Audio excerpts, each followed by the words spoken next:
नमस्कार, जय हिंद दोस्तों, आप सबका स्वागत है हमारे YouTube channel Delhi pension news पर। इस चैनल पर आपको ईपीएस पेंशन और ईपीएफओ पेंशन से जुड़ी तमाम खबरों के बारे में बताया जाता है। तो हम आपसे निवेदन करते हैं कि हमारे चैनल को सब्सक्राइब करें और बेल आइकन का नोटिफिकेशन ऑल पर कर दीजिए। X95 पेंशन बढ़ोतरी की मांग पर पेंशनर्स ने पीएम मोदी, वित्त मंत्री और ईपीएफओ को घेरा, सोशल मीडिया पर जताई अपनी नाराजगी।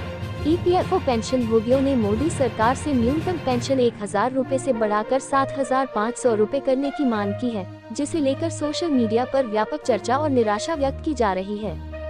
X95 पेंशन बढ़ोतरी की मांग पर पेंशनर्स ने सरकार को घेरा, सोशल मीडिया पर जताई नाराजगी।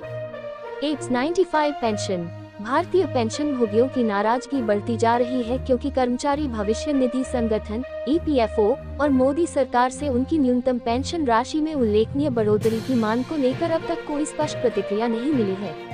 पेंशन भोगियों का ये गुस्सा सोशल मीडिया पर व्यापक रूप से देखा जा सकता है, जहां वे 1000 रुपए से 7500 रुपए तक न्यूनतम पेंशन बढ़ाने की अपील कर रहे हैं। पेंशन भोगियों की आवाज। राजेंद्र पी श्रीवास्तव ने अपनी निराशा व्यक्त की। श्रम मंत्री का आश्वासन था, परंतु प्रधानमंत्री और वित्त मंत्री निर्मला सीतारमण द्वारा ईपीएस 95 पेंशनर्स के प्रति कोई संवेदनशीलता नहीं दिखाई गई है। ये बयान उनके और अन्य पेंशन भोगियों के दर्द को बयां करता है, जिन्हें अब भी सरकार से किसी ठोस उपाय की आशा है। कनुपुरु रमेश प्रसाद और जॉन सी सानंदम जैसे अन्य पेंशन भोगियों ने भी अपने विचार साझा किए, जिसमें उन्होंने लंबे समय से लंबित पेंशन समस्याओं पर सरकारी उदासीनता की ओर ध्यान दिलाया। सरकारी उदासीनता। पेंशन भोगियों के अनुसार सरकारी आश्वासन और वादे अक्सर हवाई साबित हुए हैं। उन्हें यह महसूस होता है कि उनकी बढ़ती वित्तीय जरूरतों और महंगाई के दबाव को सरकार द्वारा अनदेखा किया जा रहा है। जैसा कि सानंदम ने कहा, बुजुर्ग पेंशन भोगी जीवनयापन की बढ़ती लागत के चलते कठिनाई में हैं, और कई तो इसी इंतजार में दुनिया छोड़ गए। समाधान की दिशा में एक कदम।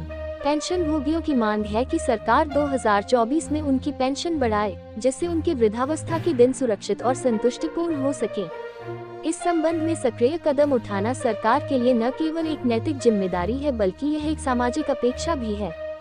निष्कर्ष। ईपीएफओ पेंशन भोगियों का ये मुद्दा सिर्फ एक वित्तीय मांग नहीं है, बल्कि यह भारतीय समाज के प्रति एक गहरी संवेदनशीलता और सम्मान की बात करता है।